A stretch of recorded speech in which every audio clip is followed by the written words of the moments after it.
I have political experience, and especially what happened during the primaries. I don't trust anybody. I don't trust anybody. So whatever offer you give me, I'm sorry.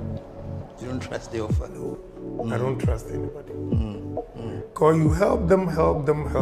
When they get to the position, they dump you. I will not allow myself to be used by anybody again.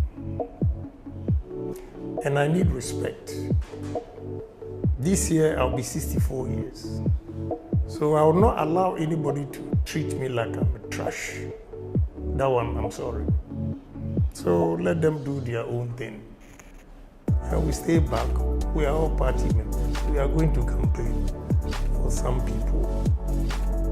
So, look, my brother, if you know what business can bring to you, you will not be fighting to be vice president or president or minister or what. You know, I contested this election because I wanted to make a difference in society. In the sense that I've been in parliament, this is the 24th year. I've been in politics before that. And I have seen the problems we are facing as a nation. And I think we need to address those issues.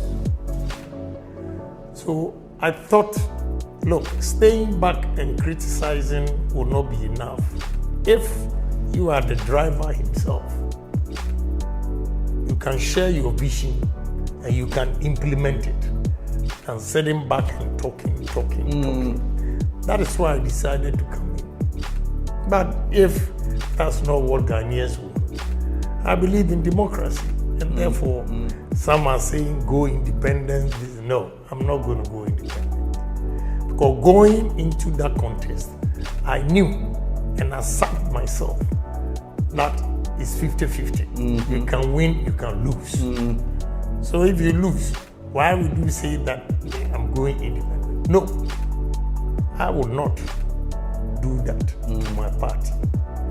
Just that I've learned some lessons that I'm sorry to tell you the truth. I don't trust anybody. You can be anybody. If my will, I don't want to do it. You can't convince me. With the experience I got from this election, no way. So is this generally you don't trust people or you don't trust politicians, or just generally you have no trust for anyone at all, period? I would say politicians. Because you can help somebody to get a position. And when he gets the position, he forgets how he started. And to protect his position, he goes against you. And that is what I learned from it. You see, some people say, oh, he's bitter. I'm not bitter. I have a lot of money to spend for myself. It's not every MP who didn't vote for me that I'm angry at. No. Everybody has a choice. But the very people who were my friends that I have helped to bring them to parliament, it's not a betrayal, but the bad things they said about me, that is where I have a problem. So who says I'm not bitter? I'm bitter. I'm bitter not because Vice President won. I'm bitter because the people that I have helped. If you are not going to vote for me, no problem. But the insults, I can't forgive them. Wow. Now, these very people, were they people who had assured you privately that they are going to vote for you, or they didn't? No. I didn't need any assurance. Like I said, you know, if you support Dr. Bawumia, it's your choice. I don't have a problem if you don't insult me. Again, anybody that I have not helped, and through his own efforts, he came to parliament. If he even insults me, I don't have a problem. But I have a problem with people that I helped. Some of them became ministers. Some of them became MPs. through your efforts. Yes. And they were the people who were making derogatory statements about me. That is very difficult to forgive. And knowing Why is it that if it's easy to forgive, everybody who supported Allah, they are sidelined them? And when it comes to me, you say forgive. They will pretend that I will not pretend. That's the problem. I will not pretend. I will let you know that I didn't appreciate what you did. And my last question was going to be, knowing that you don't like pretending, these people that you said you expected better from them, but not only did they betray you, but they actually said derogatory things about you. Exactly. Have you confronted them and told them? If you make a mistake and approach me, I'll give it to you well. You see, people say, oh, the guy is rude, this guy. You see, such people, the mere fact that they get the courage to come to you means at the back of your mind, you are stupid. You are stupid. And I will prove to you that I'm not. I'm not. They can say whatever they want to say. It's me.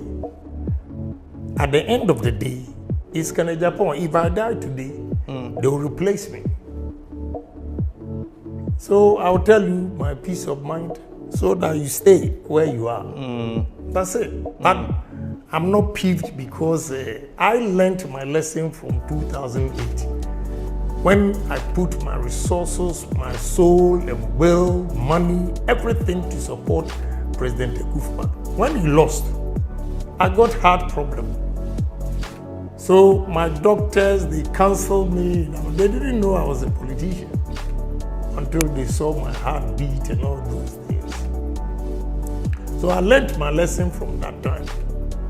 That I will campaign, I'll do everything, but I'll not religiously get involved and say that is do, die. And therefore, if I don't win or Mr. B doesn't win, I should get heart problems. That has cushioned me. Look, who says I'm bitter?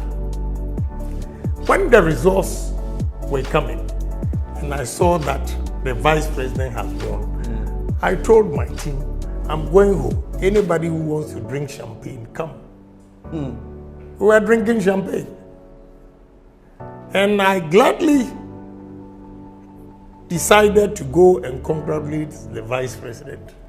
But I'll be honest with you, when I got there on the stage, the people that have insulted me, I got so annoyed. That day was the first time I took my wife to public gathering like that. She saved me. I would have misbehaved. I will tell you the truth. Misbehavior means you would have physically attacked them? No, when I took the mic, the things I was going to say, okay. I just controlled myself. And again, it is not them alone. I was speaking to the party and the nation. So that I had to control myself and, But I was going there, I knew I've lost. Let me tell you the truth. Here, this building, we have 42 offices. My intention was that, we do civil campaign. If I lose, I'll give it to the winner to use it as a campaign office. All my campaign, you've seen some of them sitting there. I'll give it to the winner to support. But the way they verify me, I've stayed quiet. I allow them to do whatever they are doing. These pickups, I'm not going to use it for anything. But I won't give it to anybody. Will I keep them here? Yeah, I'll keep them here. What if they sent a delegation? A delegation. Officially. A delegation. Yeah. Let me tell you. One MP in Western region said to A+ that, as for Agyapong, he can win the general election, but we will not give it to him. And after that, then he asked, do you think you can do away with Agyapong? He said, after that, we'll go and beg him. He went to South Africa and repeated the same thing.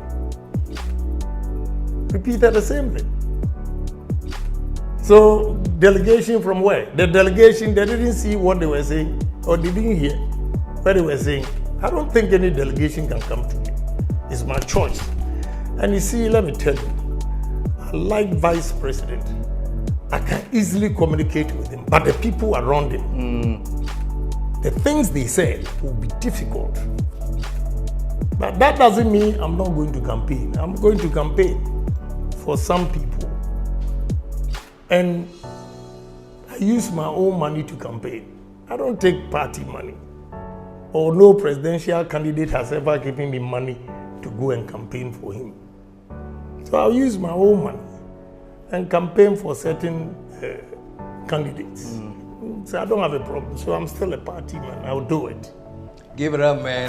Listen, this thing is getting very, very interesting. And listening to you, Honorable, I can tell that you've been hurt.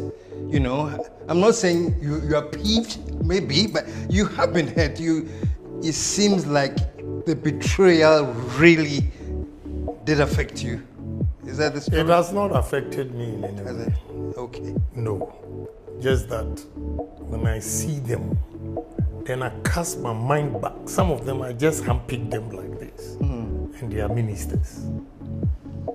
But no problem. They want to protect their positions.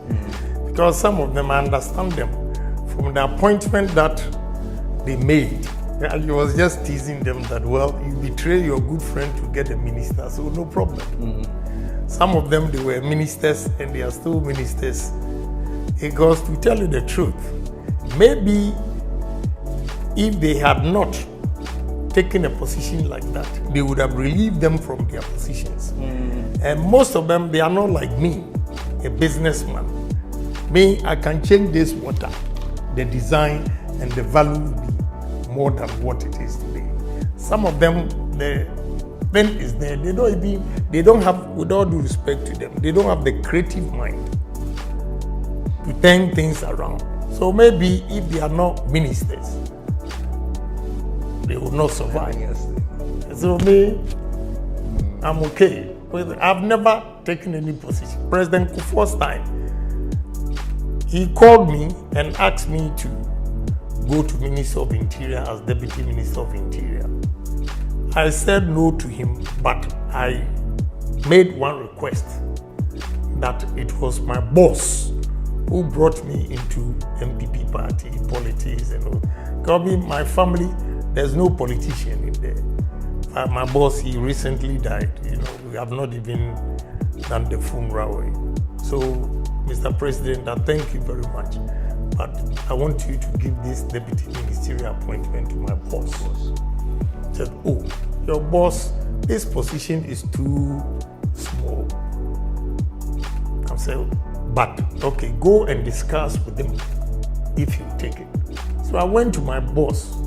He's called Lawyer Kwaku from H0w. So I went to him as a boss. Lawyer, I called him lawyer. This is what President Kufuor has offered me, but I don't want to be a minister. I mentioned your name. He said you are too big for deputy ministerial appointment. I said, oh no, you serve. So I quickly went to President Kufuor and told him that, oh, he has accepted. That's how come Lawyer H0w first became Deputy Minister of Interior. Then he moved him to Deputy Minister of Foreign Affairs. And the last part of President Kufuor's administration, he was the Regional Minister for Eastern Region, Lawyer Kwaku from H0w. So all I'm trying to say is, I'm not somebody who is always fighting to be the helm of affairs. I know what I'm capable of doing. And my joy is business. To wake up in the morning, go to my work premises and see the number of people that are working. And I say to myself, wow, a poor soul in Agyapong from H0w who was hawking on the street now has this number of workers. I become so happy. So it's not only politics. Sometimes politics matters because if you make a mistake and be complacent that, oh, my business is doing well and therefore I don't care who becomes the president, then you are making it because a president can make one policy and it will affect your business and collapse your business. So it is always important to make sure that we have right leaders in this country.